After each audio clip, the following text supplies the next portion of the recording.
Hi folks, my name is Linda Emmett and welcome to Happiness is an Inside Job.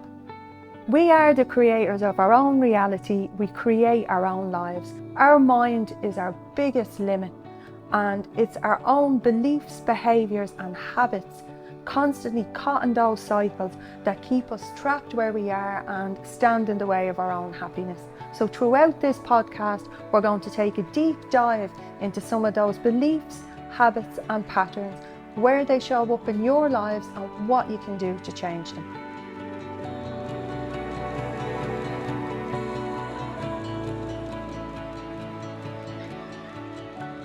Hi guys, how are we all doing? And welcome to this week's podcast where we're going to be focusing on alcohol and stress and the relationship between the two. And firstly, we're going to be taking a look at the emotional side of our relationship with alcohol and how it can be triggered by stress. And the second thing we're going to look at is the physical impact that alcohol actually has within our body. And that's again to give you guys an understanding of some of what's actually going on in your system and why we react and respond the way we do. Because again, understanding is power and understanding can help us shift the relationship if we're in a place that we don't want to be with alcohol. So firstly guys, we're going to look at why we drink and what the relationship to alcohol and stress is, and again creating that all important picture to see if you're somewhere you don't want to be and how to shift away from there. And firstly, it's looking at what your view of alcohol is. What is it to you? Is it your reward? Is it your relaxant? Is it your friend in the fridge that you go to of an evening when you want to wind down? Because again, if that's what you're telling yourself, your brain, as I've mentioned, moves you away from pain and towards reward. If you're coming in that front door and saying to yourself, I've had a really monster stressful day, I want to wind down and relax now, I'm going to have a drink. That's what you're programming in as your reward, your relaxer. So looking at what it is that you're telling yourself, I know certainly for me, it was me friend in the fridge, something I sat down with on a Friday night and I escaped. I got away from everything that I was feeling. That's not actually reality, but that 100% is what I was telling myself. Is it a social lubricant for you before you go out to an event or to meet people? You're running a bit of social anxiety, you're a little nervous of walking into the room or connecting with people and you're going, do you know what, I'll have 1 or 2 scoops before I head out. Is it what you see as socialising? You don't know socialising outside of drinking alcohol. It's looking at what your emotional connection to it is, what you're using it for. Because this is where we get into where we say to ourselves, okay, I'm going to go home and I'm going to have 1 or 2. And then that turns into 3 or 4 or 5 and you're left wondering why you're never sticking to that 1 or 2 you said you'd stick to. And you go into a space where you're feeling guilty, you're judging yourself, you're feeling out of control, you're thinking if people really knew that I was drinking this way, you're feeling embarrassment and you're feeling shame. And the thing is, guys, these are the things that'll drive you back to having a drink because these are the emotions you want to move away from. So if you're getting up the next day and feeling some of these things, that's setting up your day. That's how you're going into your day, how you're feeling, what space you're reacting and responding to people from. A space where you're judging yourself, you're annoyed at yourself, you're feeling out of control. And therefore, that in itself is creating stress in your life and those negative feelings. So then when you're going home, you're potentially returning to the thing you view as a reward, you view as an escape, you view as your friend in the fridge, that bottle you can pull out that dulls or numbs out some of those pains. So you can see where it can drive a cycle. And that cycle can leave you feeling like you've a bad or negative relationship with alcohol. So it's looking at some of these things and what your views are is the first step to creating that change. Another thing that we really need to look at, guys, is the normal drinker. Everybody has a different version of what the normal drinker is, the marker that we set for ourselves. This comes from a lot of different aspects, from how we grew up, how our parents drank, what we believe is okay and not okay. Be it some of us would never have a drink at home. Others only have a drink at home. Some would have a glass of wine with a meal. Some would never drink in front of their children. We all have a different version of what a normal drinker is. And the thing is, a normal drinker, there is no definition of that. There is no definition of what a normal drinker is. So we're chasing a rainbow. What we want to be looking at is the reasons that we're drinking and whether they're positive or negative. If you're using alcohol as a tool to avoid or push down other emotions that you're not dealing with, like your stressors, how you're treating yourself, how you're living your life, negative emotions, bad feelings, if you're drinking alcohol to escape them, or it's your only reward or a predominant reward in your life, that's when it's becoming negative. When you're judging yourself constantly for drinking one more or drinking one more night, that's when you're going into a negative space, when it's not making you feel good, when you need to be looking at the things in the background that are driving that relationship with alcohol, that are triggering those responses and having you turning to alcohol to numb them out in the first place. Because chasing that definition of a normal drinker, as I say, is like chasing a rainbow. It doesn't exist. It's different for everybody. So we all have our different judgments on what we should be doing in regard to alcohol, but it's just assuring yourself and making sure that you're in a positive relationship with it and not a negative relationship. And that's the goal that we need to be focusing on. For me, guys, coming from my own space, my own personal experience, I gave up alcohol many years ago. This is not something I'm advocating to yourselves, but again, just to give you an explanation in the background. For me, alcohol was a tool I used for many, many different things. I was living a very fast-paced, stress life, and alcohol was definitely an escape from all that, an escape from feeling I couldn't keep up, that I wasn't doing enough, being enough. No matter what space I was in, I felt I wasn't doing enough in the mothering space, in the workspace, and alcohol I used to push down those feelings. And then I drink more than I wanted to and get into a judgment space where I was picking on myself and hammering myself, feeling guilty and feeling ashamed. And it just had me caught in such a cycle. And I needed, for me, to remove alcohol from my life, to step back and look at all the things that I was avoiding feeling, all the things that I was using it for, because it did become my friend in the fridge. And I'm absolutely not saying that for anybody else. This is my personal experience. It was my friend in the fridge, and I needed to build a better friendship with myself. I needed to stop and ask and see what was going on with me, why I was feeling the way I was feeling, why I was living the way I was living. And alcohol needed to be removed. And at the time I decided it was for 100 days. And then it rolled into 6 months. And then I felt happier in me not having alcohol in my life. And it's more evolved into me being a few years down the line now without alcohol. Not something I set out, but it certainly really did help me build a much more positive relationship with myself. And that's what I'm trying to advocate with you guys. It's not about giving up alcohol. It's about building a better relationship with yourself, diluting all those stresses in your life, so when you're having that drink, it's not to escape or run away from or push down any of the other things. We shouldn't ever want, guys, to escape our own lives. If we want to escape our own lives, we need to look at what it is that's driving us towards that need to escape.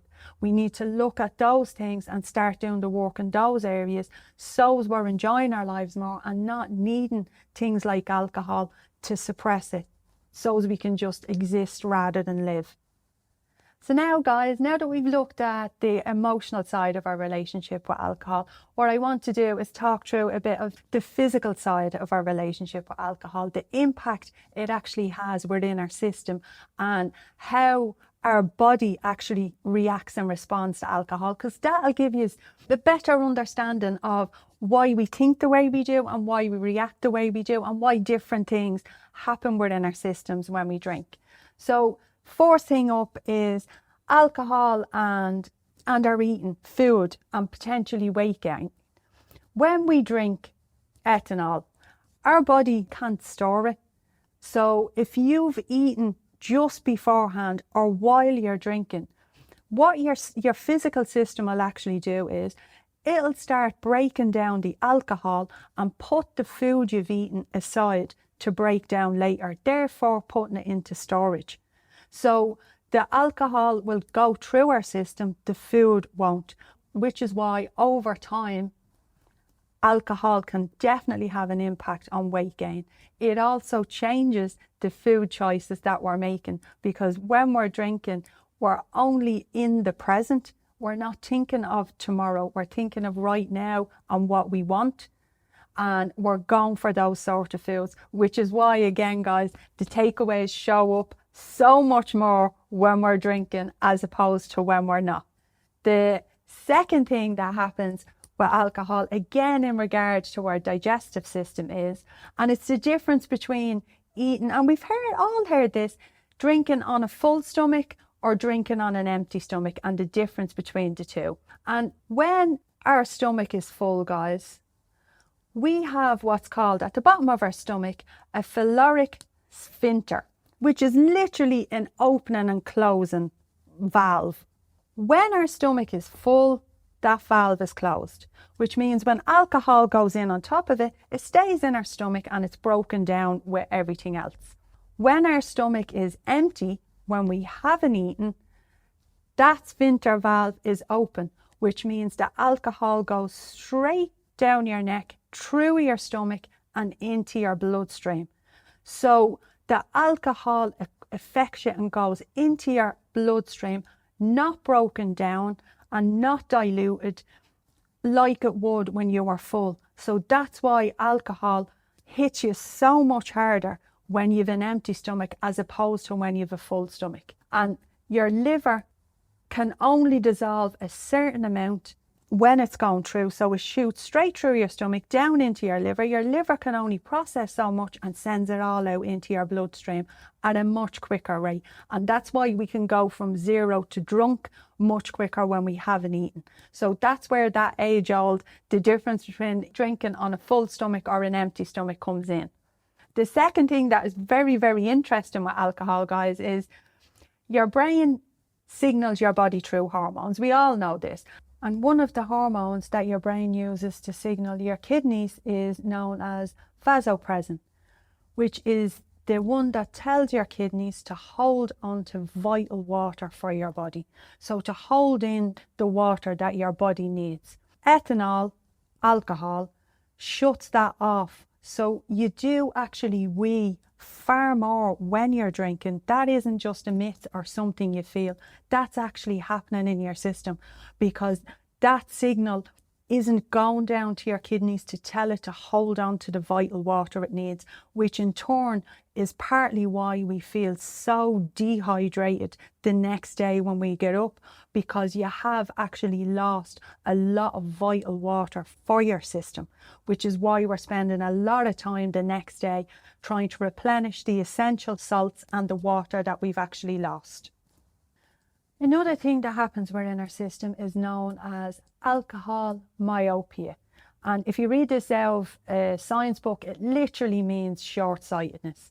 So that means for us guys, when we've had a certain level of alcohol, we only see the right now. We only see what we need or want in the moment. So you're no longer worried about the exam next week or to-do list for tomorrow. You're only thinking of the right now. Where this shows up negatively is it's partly why people drive when they have drink on board. They're only thinking of, I'm at A and I need to get to B. They're not thinking of the consequences of that or the impact it might have. They're thinking of what they need in the moment and right now. And again, guys, I'm not advocating drink driving. I'm just explaining why sometimes it can happen. We're thinking in the moment.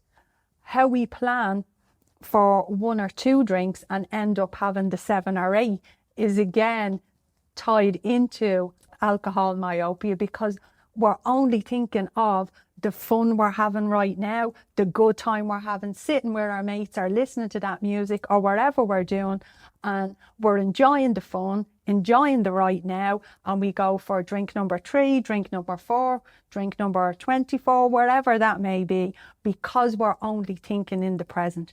We're thinking of the right now.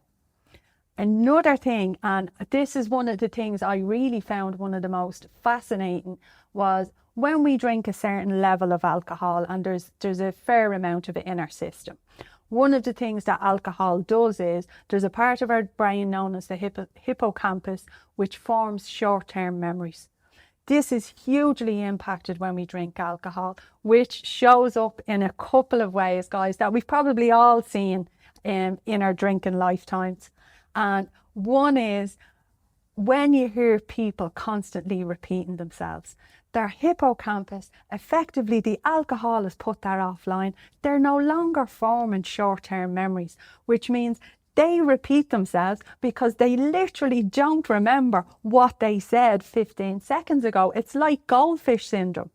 It also impacts, and this is a slightly more scary side, when you get up the next day and there's particular parts of the night that you just can't remember.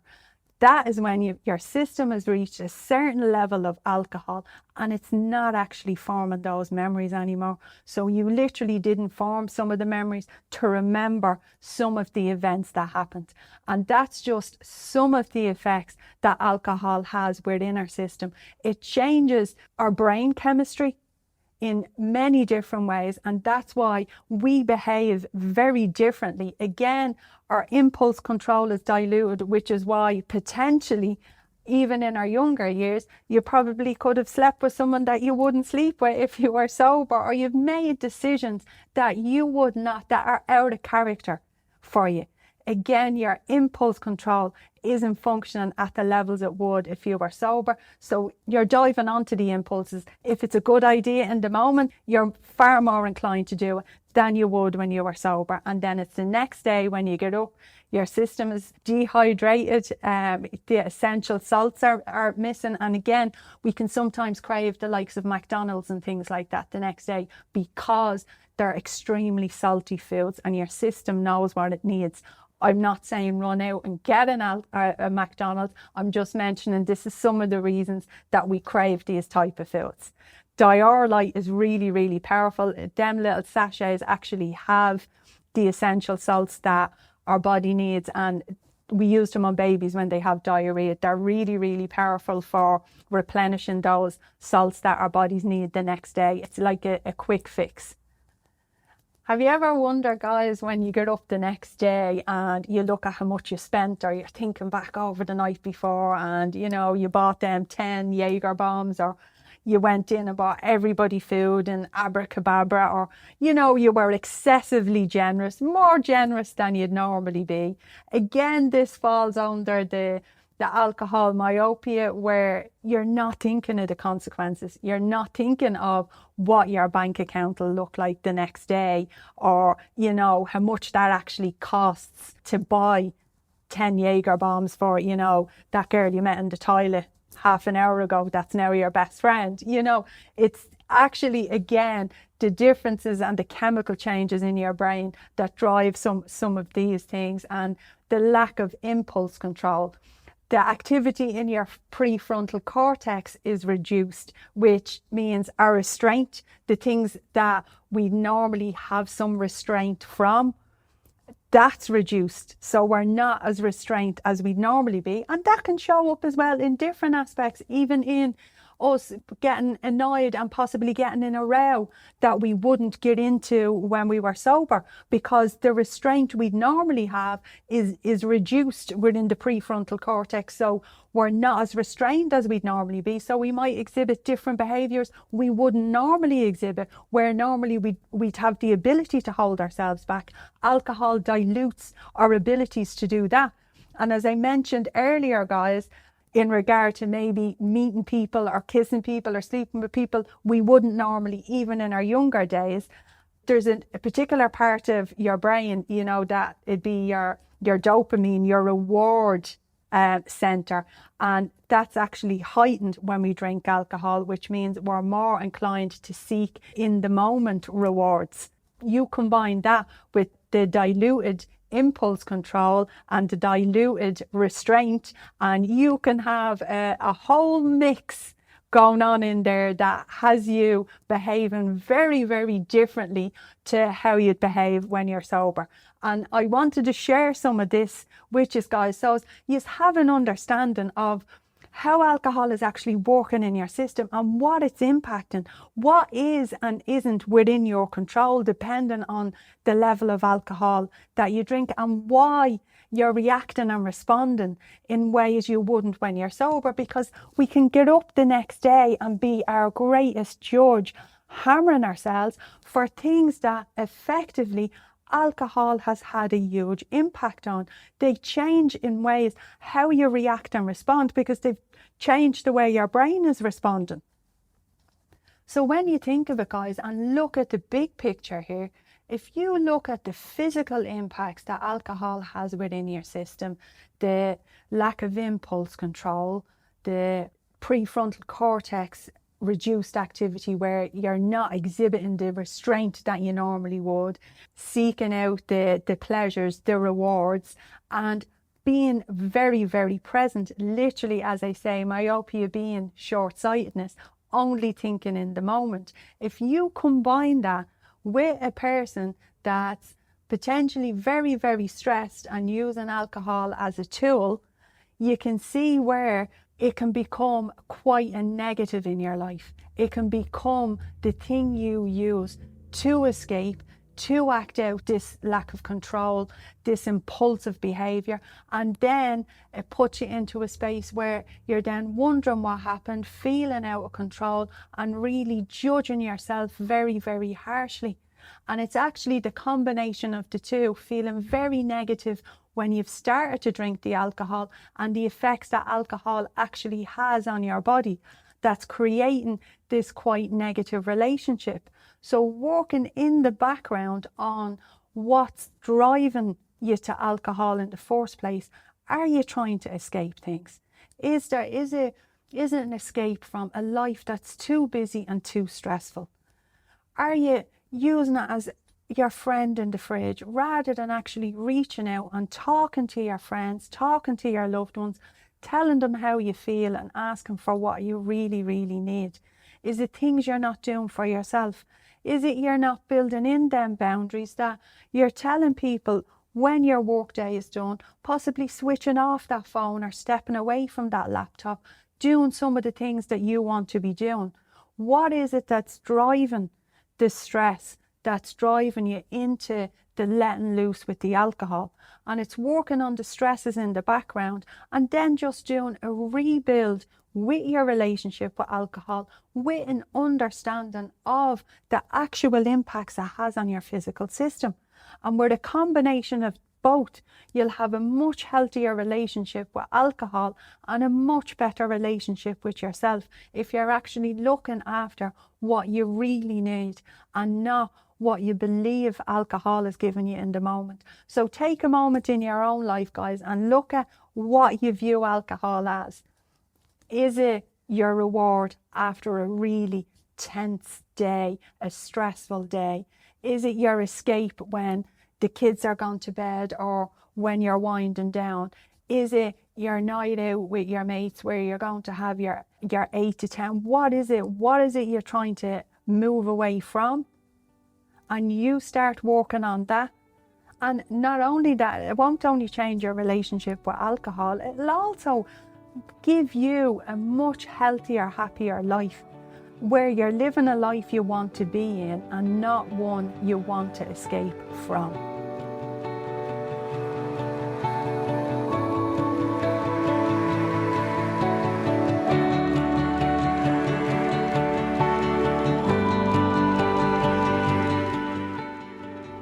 Thanks for tuning in, folks, to this week's episode of Happiness is an Inside Job. I hope you really enjoyed this episode, and we will see you next week, same time, same place for the next episode.